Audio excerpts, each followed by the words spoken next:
You're listening to a Mamma Mia podcast.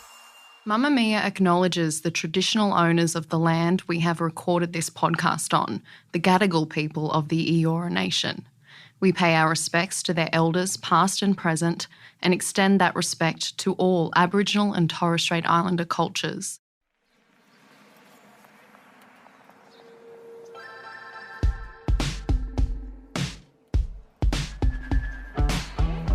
The day that you strap yourself into the most expensive dress that you've ever owned and walk down the aisle to look lovingly into the eyes of your about-to-be spouse, divorce is generally not top of mind.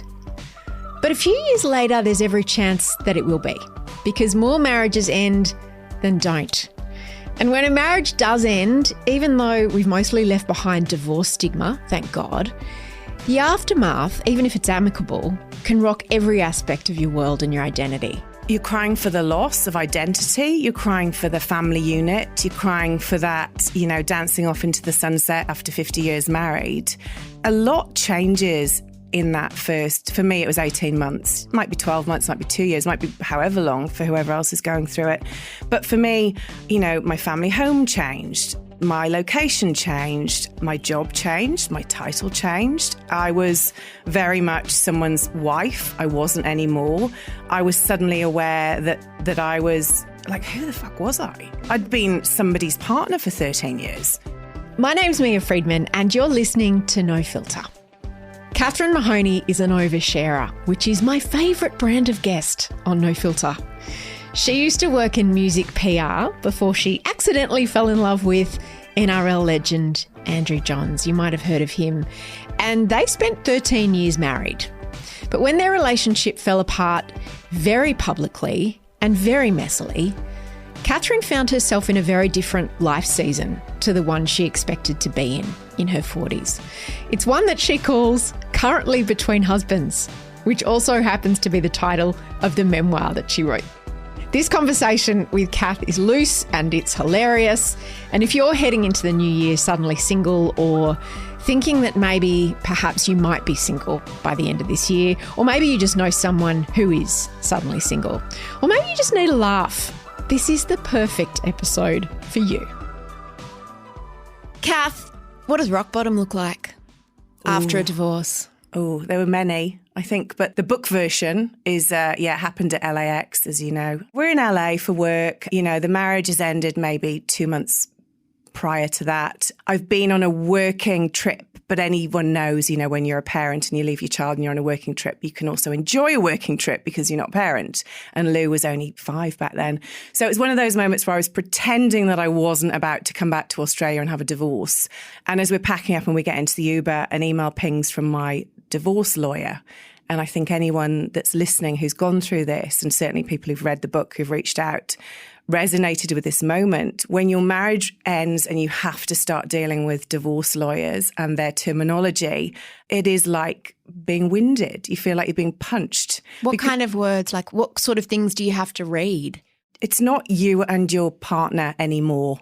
It's other people talking on behalf of you, and none of it centres around what you previously had as a couple or the fact that you're still parents. It is all coming down to the nitty-gritty. And it must feel very weird and exposing having strangers talking to each other in legal terms about something as personal and private and precious once as your marriage. Oh, they're just picking the bones out of it, I think. And, I was very lucky. I had a fabulous female lawyer and she was very fair. But there are moments, certainly when you're in a room with others and lawyers are talking about your life and your part in the relationship, where you just go, I've got my rose quartz in my hand to bring in the love, but now I just maybe want to throw it at your head. You kind of have those moments. And it's all surreal. It's all very surreal in those first few months. But yeah, going back to getting into that Uber, had the first horrendous exchange, decided to have a bit of vodka in the 45-minute trip to LAX. And it's somewhere in that sort of moment I decided instead of having the Valium I was going to have on the plane, because I'm a nervous flyer, I sort of knocked about with a bit of vodka. And then we got to LAX and that's sort of as much as I remember till the next day. When you woke up, where? in a hotel, not on the flight, and I was in Qantas pyjamas that I hadn't put on. So there'd been a bit of a blackout situation. I did manage to get through the security, being pushed in the wheelchair. Who explained what had happened in that blackout gap, and what did they tell you? 2 friends, 2 colleagues, well, who were like friends and family. And they just said, you just went floppy. And we just sort of, commandeered a wheelchair, put the sunglasses on and hope for the best to get you through. Security, and anyone who's been to an American airport, they're pretty scary. They don't muck about. At the best of times. So I'm amazed I got through. But yeah, I got as far as the lounge and was very unwell in the bathroom. Not my finest moment. Sorry, Qantas. And was deemed unfit to get on the flight. And your friends had to undress you, put you in the shower and wash the vomit out of your hair. Yes. Not my finest moment. Not my finest moment. But good friends. Good friends. And what a great way to start the movie version of the book. It's so true. It's a good scene. You can see it's a good scene, isn't it? It's a good scene. And since the book's been out, I've had quite a few ladies reach out who've had similar, not at LAX, but similar, maybe more alcohol than food scenarios that have happened and hit them like a ton of bricks, sort of going through the early stages of the separation too. So, yeah, not my finest moment. When you tell people that your marriage is over and that you're getting a divorce, the first thing they say is why? What happened? What went wrong? What answer did you develop that you could wheel out in all those conversations? Look, I think our relationship we'd had a couple of trial separations in the lead up, and I think those close could see where we were going, and there was no big drama towards the end. I think it was just a case of we've really given this a good go for 13 years. And there is no point now where I wake at night. I can't speak for my ex-husband, but there's no point where I think we didn't try. I think maybe the first sort of 1 or 2 separations, you go, there's still something. It's not over. We've got a child together. We can do this. That's why you go back. Yeah, you go back. And I think we had just grown apart and it was ripping the Band-Aid off. Because you do have that, is this as good as it gets? Is this just life, or is there more to life? And, should we call it? So, yeah, but it's absolutely never easy telling someone that your marriage has ended. It's not a high five moment. People often project onto you their own situation. So part of why they ask you why, this is people that don't know you very well, is to just go, wait, why? Like, should mine end? What does this mean for me? Like a litmus test, isn't it? Yes. What actually was it? Yeah. And if it's not, there was another person, there was a betrayal, it's harder to explain, isn't it? Particularly when there's a young child involved. It's really hard. And also, I was really mindful, I think because we'd had a couple of splits and I had the initial shock of thinking shared friends were shared friends. And then when it ended going, oh, you've gone to that side of the room. I'm up the other end of the room. So I think I'd had that experience of knowing some of those things were ahead when we finally ended. And so I just really brought like my gang in close and tight. And just sort of, as cheesy as it sounded, I surrounded myself with bright, shiny people who were just going to make getting out of bed in the morning easier. And I call them ghouls, like sort of people that suddenly reach out on Facebook. They go, I haven't seen you for ages, but suddenly you're reaching out and concerned and you just want the story. And I don't want to have to give it energy or relive it for you to go, So, and I say that in the book. Keep your network tight, especially in those early days, because you're all over the shop, or I was anyway. It's like being an open wound, isn't it? Yes. And you don't want to bleed all over everybody. I'm okay today. And they're like, oh, I just heard, you all right? Yes. And you're like, do you know what? Actually, I was. It's like when someone, like my mum yesterday, goes, you look tired. You go, suddenly you feel tired. Sort of stay away from that. So yeah, it was more the moments that I wasn't expecting to feel upset about saying the marriage was over, like being in Medicare, having to change my card. I burst into tears with a woman, or having to go to school and say, oh, can we have 2 reports now? And if this can come to this address, and when it's school, kind of meeting teacher time, can we have 2 instead of what? That stuff, it's just crushing. Because that's in situations where it's not personal friends or whatever. And then do you get that sort of head tilt Yeah. Are you okay? Yeah. Yeah. And you're like, even we were saying off mic, I've got a lady procedure tomorrow. And I'm filling out the thesis for the hospital. And they want to know my status. Am I married, divorced, single? I'm like, why is that even a box? How is that relevant? Why is that? Yeah, divorced. Why is divorced a box? So for me, there was a couple of names for the book, but currently Between Husbands I'm a pretty positive person. And when people say to me, are you married? I don't like the word divorced. So I go, I'm currently between husbands. And that's my shtick. That's my half glass full. Yeah, rather than, I'm divorced. Because it sounds like I failed. And you know what? I didn't. I had a 13-year effort with someone I loved for most of that 13 years. And we've got a great son. So I don't see that as failing. When you talk about how you felt in that time after your rock bottom in LAX and the couple of months leading up to that and the year really afterwards, there's a lot of crying. There's a lot of crying in the shower. Yeah. You have a small child, so you find places to cry quietly. Someone who has maybe not been through that before might think, well, you're not in love with him anymore. You know that the marriage ending is the right thing. What are you crying about? I think for me, you're crying for the loss of identity. You're crying for the family unit. You're crying for that, dancing off into the sunset after 50 years married. A lot changes in that first, for me, it was 18 months. It might be 12 months, might be 2 years, might be however long for whoever else is going through it. But for me, my family home changed, my location changed, my job changed, my title changed. I was very much someone's wife. I wasn't anymore. I was suddenly aware that I was like, who the fuck was I? I'd been somebody's partner for 13 years, and even going to the park, because Lewis was 5, I'm so happy I don't have to go to the park anymore. But in those times where you were like, all right, I've got Saturday to fill, I'll do an hour in the park, you bang, bang, bang, I'm going to fill it out. And you'd be pushing him on the swings and some guy would be pushing his son and you chat. Suddenly the wife comes over with the coffees and looks at you, spots you've got no ring and you're like, I'm not trying to hit on your husband. I'm just trying to fill 2 hours. But, those were the things where I suddenly felt really exposed and I never cared about my rings.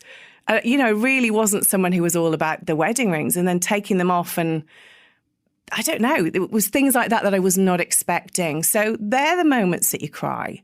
They're the moments that you just go, I just didn't expect to be here. I've just turned 40. This was not how I saw my movie ending, So I think the tears come at different times for different people. How did you know it wasn't just another separation? If it had been on again, off again, when did you know, oh, this is really it? I think when you start to move out, when you start to just, like those signs, I love those signs on the Australian freeway, wrong way, go back, in case you're turning, no, don't turn that way, that's the wrong way. Yeah. And I kept having moments of those, no, that is done. I'm really bad at letting go of love and people. So for me, I found that hard. But you just have to let go and know that it's ran its course and you take the rose-coloured glasses off and I look at the last, say, 12 months of our relationship and we were starting to be ships in the night. He liked to surf, so he'd do a surfing holiday. I'd do a holiday with the girls or a retreat. He would be working nights. I would be doing this. Suddenly, you sleep in the spare room because you're going to be home late from that game. And, suddenly you're, it's that sitting down at the dinner table, isn't it? And going, I could talk underwater. I could talk the hind legs of a donkey and I don't really know what we're going to talk about. They're the moments where you go, no, 7 years down the track, there's much more clarity about it really was time. But yeah, that was how it was for me. How did you find only being with your son for part of the time? Like, how did you navigate custody? Did you do shared? Yeah, that's one thing we never had a problem with. For the first a year at least, we were in the same kind of suburb. I moved slightly, to the next suburb on the Northern Beaches. We were always, right from the start, 50-50. Andrew's a fabulous dad, Our relationship didn't work, not his relationship as a father or mine as a mother. So I think for us it was quite easy for it to be black and white and 50-50. But no one goes into having a child thinking, I'll be with my child 50% of the time. So tell me about that adjustment just for you. For me, and I know you know her too, Justine Cullen, she gave me the greatest piece of advice early on. She's not been divorced, but she'd been separated from the father of two of her children. And she said to me once when I was probably crying into a glass of wine, when Lewis leaves your care, remember you have no control over what he hears, what he sees, what he eats, what time he goes to bed, who he's around. Oh, wow. But, apart from you, he's with the other person in the world that loves him as much as you do. And I can like even saying it out loud now, I go, oh, what a weight off your shoulders. Yeah, because you can't I can't control any of that. And that idea that people have that we have to be consistent. So everything that I do and all the rules I have, you have to have the same ones. Mm-hmm. But that's not necessarily the case, is it? It's not right or wrong. And, I might want him in bed at 8 and he might be up till 9 with you and your family might be down and they're up late. And also, it's none of my business. You're not taking him to the cross. You're not shooting up drugs. You'd kind of, if you're giving him sugar, well, that's on your watch because he'll be up in the middle of the night waking you up. But that was a game changer for me. What I found probably harder was not my time with Lewis, but my time without him. Yeah. Because you just go, oh, he's not here. Oh, it's not here. It's like I'm a mother without a child. Yes. Yeah. And there's a flip side. You can stay up later and you can have a tin of tuna out of the can for your dinner if that's all you want and not have to concern yourself with bedtimes and reading and all that stuff. But it can be a really lonely time because not only are you trying to navigate the new you, you've not got this wing person or people, if you've got, multiple children, that can bring you joy or give you that hug or stop you from crying because you've got to be on. You've got a 5-year-old. Yeah. So I found the identity thing quite hard. It's like I'm a mother whose child is not with me now. And it's a different feeling to when they're at daycare or when they're at school. Yeah. Yeah, I found the gear change of it to be really challenging, certainly at first. Yeah, and it gets Get easier. used to it. You totally do. And Lewis is now 13 and he's got his phone and, you're meant to be with me tonight, but you want to do that with Dad. No, cool, no problem. I'll just put, dinner back in the freezer or whatever it is. And you do navigate it in an easier way, but it's really tough in the start. Yeah. Did you want to have more kids? I'm not majorly maternal. I always used to laugh when people say, do you like kids? I'd be like, yeah, but I couldn't eat a whole one. I like children. I sound like such a cow. I like children once there's that communication. So from like once they're at school and you can have a bit of a chat and you can negotiate. Yeah. And now Lewis, I'm like, Lou, can we just start recording our car chats? I think it's a podcast. You're really funny. And he's like, don't you dare, Mum. And now he's like my mate. Yeah. You'll know that. Your children are older. But yeah, it's a whole gear change, isn't it, I think? When did you start thinking about having sex after your divorce, leading up to it? Did you straight away go, well, on the upside? You're ready when you're ready. Like at first, I thought I can't even imagine kissing someone else, and I was probably about 8 months in and Andrew had moved on with somebody, and that's his side of the street. And about 8 months in, I just thought, and I started sort of hitting the apps. And my mistake was I think I was looking for the one, which is probably not the right You were sort of looking attitude. for your next husband. Yes. Someone to break the seal. Yeah, actually I need a grease and oil change. Yeah. And so once a few friends suggested that that's what I needed, and I was like, right, okay, go into this a bit more like a chap. What am I going to do? Make you swipe or look in a different way? Totally. Because for anyone that's not been on the apps, what you find pretty early on is, what are you here for? When the guy asks you that, you sort of realise that there's a long term, there's a casual, there's a one night stand. Everyone's polyamorous at the moment now on the apps. I'm like, once I Googled it and realised so what I'm do you not mean? polyamorous. So you hadn't been on the apps before. You'd been married for Forever. Like 27 we met. Yeah, so, I mean, gosh, I think we were on landlines when we met. Correct. That's how long ago it was. So you were dropped into a completely new world. Yeah. How did you take those first steps? Oh, badly. Did you have a wingman to help you, a wing No, woman? because everybody was still coupled up or happily married. So I was like, I don't know what to do here. And, I'm a crazy oversharer. But I was also very mindful 7 years ago that it would have been potentially a column for a gossip columnist. Because what we haven't even mentioned is the complicating factor was that your ex-husband was a famous sports star. He was a footballer. He was. Iconic, known around Australia, Andrew Johns. Yeah. Front page when he's got a cold. And also he partnered with Daniel Craig's ex-fiancée. That was his first relationship afterwards. So I also had the joy of like the Telegraph and the Daily Mail picking photos of my wedding where, as my friend said, did you not invite your eyebrows to your wedding? And I was like, no, I overplucked in 2007. So there was that photo with Daniel Craig and his then partner at the Oscars. So of course. That's unfair. That's so unfair. So unfair. So I'm there in my head going, oh my God, if I'm on the apps and that's a column story, Joey off with, 007's X and Mahoney on the apps. Because back then there was more of it wasn't frowned on, but it was more it felt exposing and it felt a bit desperate. Yes, and it felt a bit, dirty sort of thing. Or you just on that for sex? Particularly for the younger generation never thought that. No. But for those of us who didn't grow up with the apps and meeting people on the apps, there was a bit of a snobbery about them, really, wasn't there? A bit of a slut-shamingness about them. Yeah. And especially some of the guys I swiped early on, enforced that. You were like, yuck, I don't want it on my face or my breasts, but thanks very much, unmatch. Wow. So I started off with like one photo, had my name and my age, and that was it. And as someone who's like, I'm quite funny, I might do some funny stuff, I was just like, no. Really just straight. And did you have to choose things like, did you have to put a filter on the type of guy that you wanted, like an age, or what did you have to do? I had to do age and location. How did you choose age? Oh, what was I? Back then I was 40. So I think I went 37 to 47. See, a lot of my friends who became single at around that time, much younger guys. Well, that was my next effort. Yeah, but first of all, I'm looking for my next husband, remember me. Okay, so I'm like, just Mr. Darcy's just one swipe away. Sadly, on the Northern Beaches where I lived at the time, everyone is either happily married or let's say married. It might not be happily. Or they're like 17 and a tradie. So I wasn't prepared to like break up a marriage or bang a 17-year-old. So I had to go further out with my casting my net. I had to go about, I think I went maybe 20K from where I was.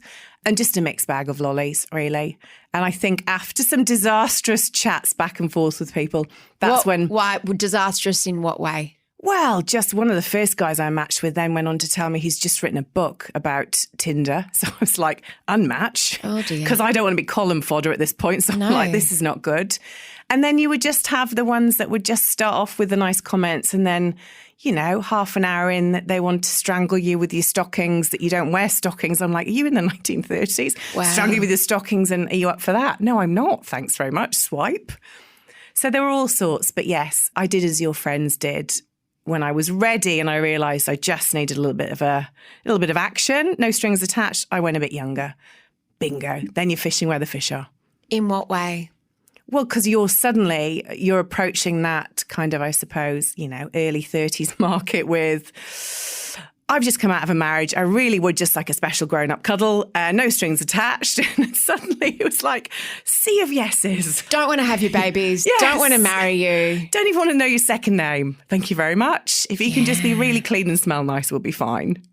So yes. And what was that like? What was the first time like? Oh, gosh. Well, I went to see someone who Amanda Goff, who was really very much an old friend and was still in her Samantha She was a very high-profile escort. Yes, she was. When you say you went to see her... Because remember, I've cast my net. Yeah. So I've cast my net as far as Bondi, and I'm living in the Northern Beaches. Mm-hmm. I'm a solo parent, so I don't really want to spend like $100 on my Uber back after my special cuddle.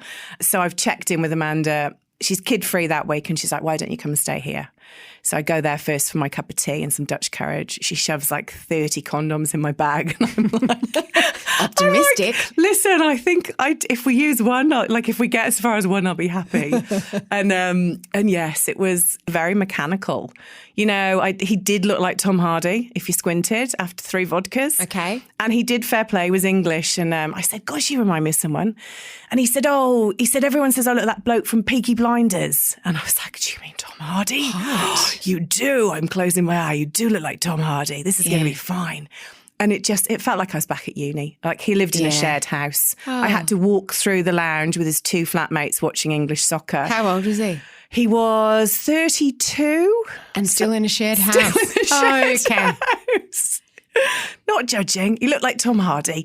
He had the only ensuite. So I was like, well, this is good. If I have to need to the toilet, I'd have to walk through the table tennis table that's set up in the lounge. Step over the bean bags and the futons. See boys. Yeah, the futons. Oh, God. So yeah, it did serve its purpose.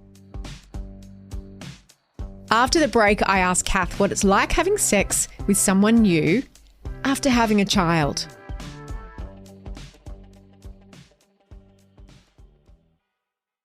I want to ask you about having sex with someone for the first time after having a baby, because you have, in most cases, you have a baby and the person you then have sex with after that is the person who loves you, who's watched your beautiful body change, who's maybe seen a baby come out of that special place and is just excited to be allowed re-entry into it. But then sleeping with someone who's perhaps never had sex with a mother before. Yeah. How did you feel?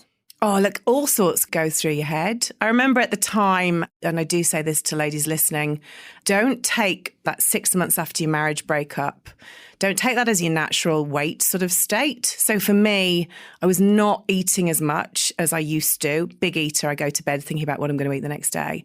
So I wasn't eating much. I was probably drinking more than I should, and I was full of anxiety and nervous energy. So suddenly I'm like the lightest I've ever been, which was great. Stress and grief will do that for you, yeah. Stress, you're not feeling happy. But I remember buying a few things at the time and then 6 months later trying to get into them going, I'd have to take a rib out to get into these jeans. What was I thinking? But at the time, for first grease and oil change, the Tom Hardy guy, if you squinted, I felt pretty good. And I bought myself some new underwear. A friend had said, do you know what? Out with the old, in with the new, get yourself some new underwear, feel sexy. But however, trim I was, like my stomach still looked like the Himalayas. Like I've just never had a flat tummy. And certainly not since Most having a baby. Most women don't. No. We're not genetically programmed. No, I mean, I'm sat here holding it in now that we're talking about it. But yeah, I was quite happy to go on the bottom when we had our special cuddle. I thought you were going to say to go in the bottom, and I'm like, well. no, thank you very much. Tom Hardy. Like I joke about it, but like you cannot, when you're dealing with your first willy, that, I'd had the same willy for 13 years. When you're dealing with your first willy, I couldn't even look it in the eye. No pun intended. Like you just like, okay, right, that's different. Let's do this. Yeah, I don't know what to do with that. Oh my gosh. So yeah, it's a... What about hair removal? Ah. And the tuft. The tuft. You don't know about my tuft. I want you to tell the story of the tuft. Oh, I tell you what, if I ever have sex after this book has come out again, it'll be a miracle. So the tuft situation, and this is when I know I have the best friends going, suddenly you go from being a joint income house to a single income house. And I was working part-time at the time when we separated. And so getting my nails done, facials, just kind of all those extra added, kind of lovely things that I could afford, I had to sort of stop. And so my laser for my front and back bottom stopped, which was fine for the front bottom, because with a razor, you can do your best, can't you? You can kind of keep it nail nice. Scissors. I've nearly lost a lip doing that, but yes. But I wasn't game to go around the back. So...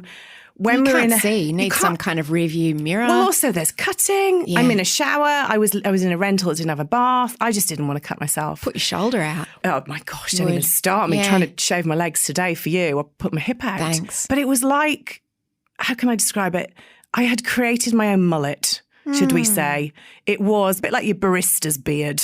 Those kind of hipster those Ned Kelly situations beards. round the back. And I was fine because nobody was seeing it, because this is a point where no one's seen it. We're back in LA before the LAX story. We're out and about, and we come back in, and the girls are all trying to tell me that the lady who's staying in my house, Daniel Craig's ex, might be more than a friend. And I'm like, no. Because your ex had said, she's just a friend. She's just a friend, in a high-pitched voice.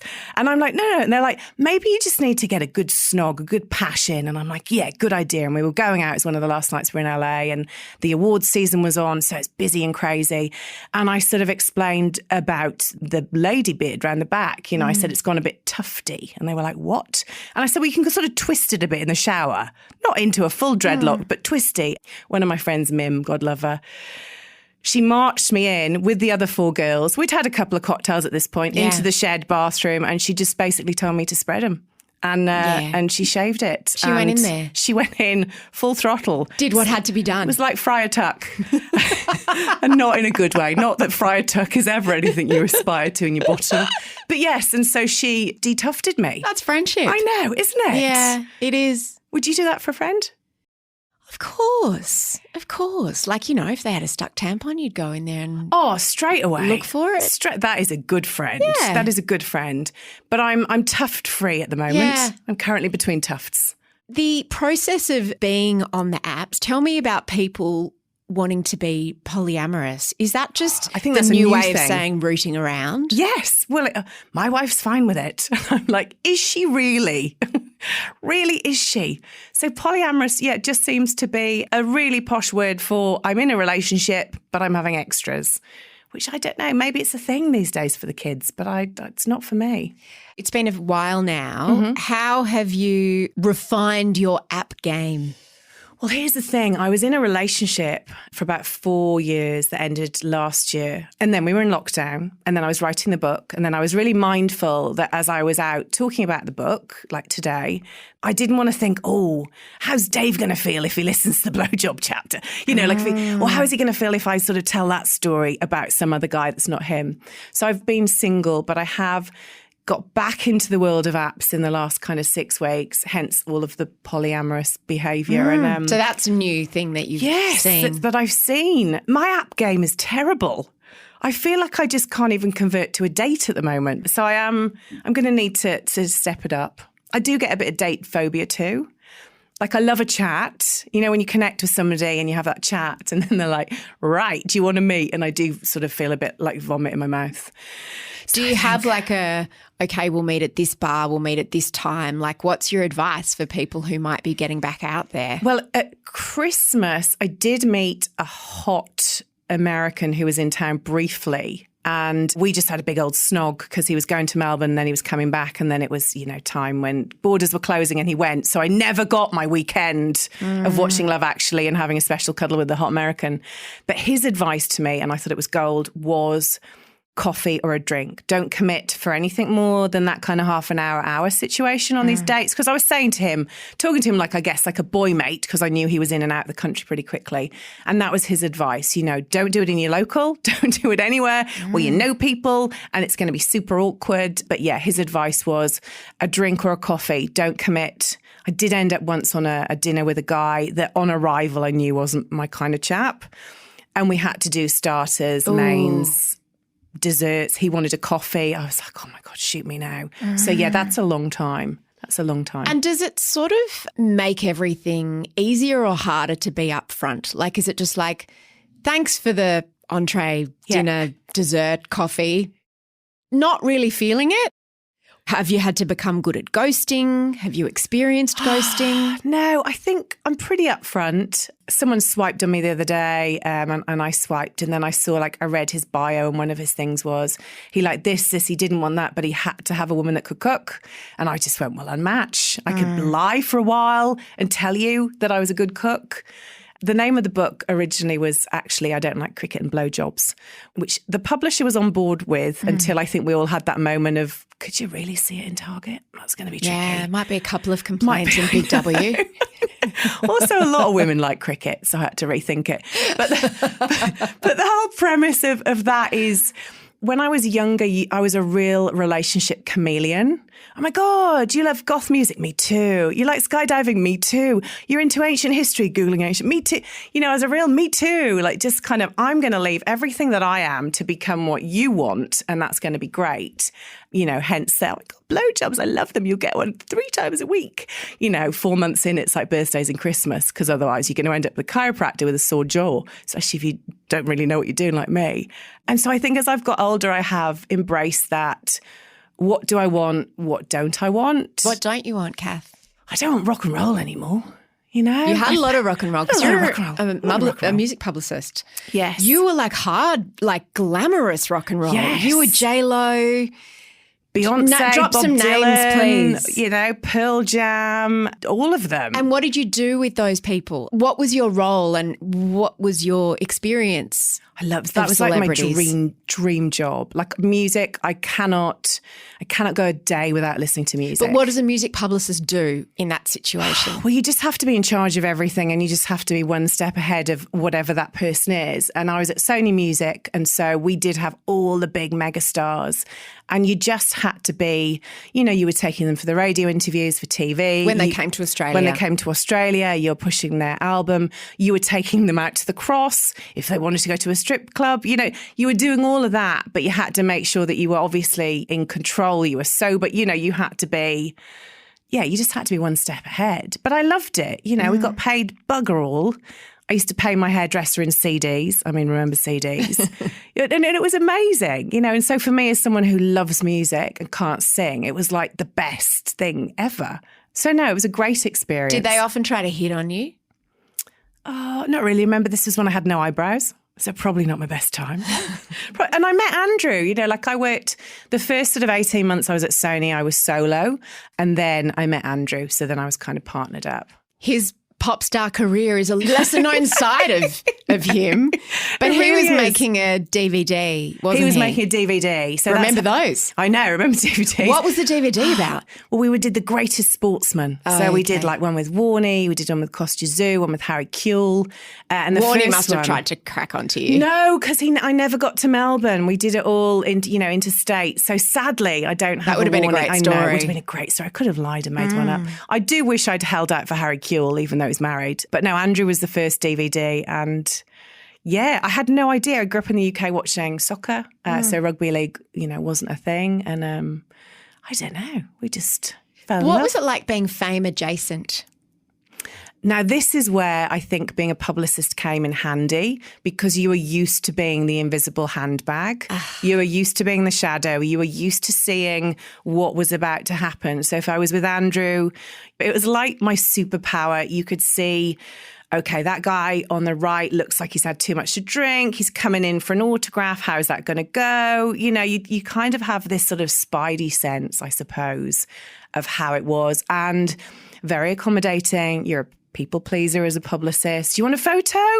We're having dinner? That's fine. No problem. Let me take a photo of you two. You just became, I don't know. And I think because we'd had global stars that working with Andrew, who was really, top of his game, but only in a sport, that sounds terrible, in a sport that was very well known in New South Wales and Queensland. He wasn't Beyonce, with all due respect to Andrew Johns. He was absolutely, and he couldn't dance like her. We could go to Melbourne and nobody would know him.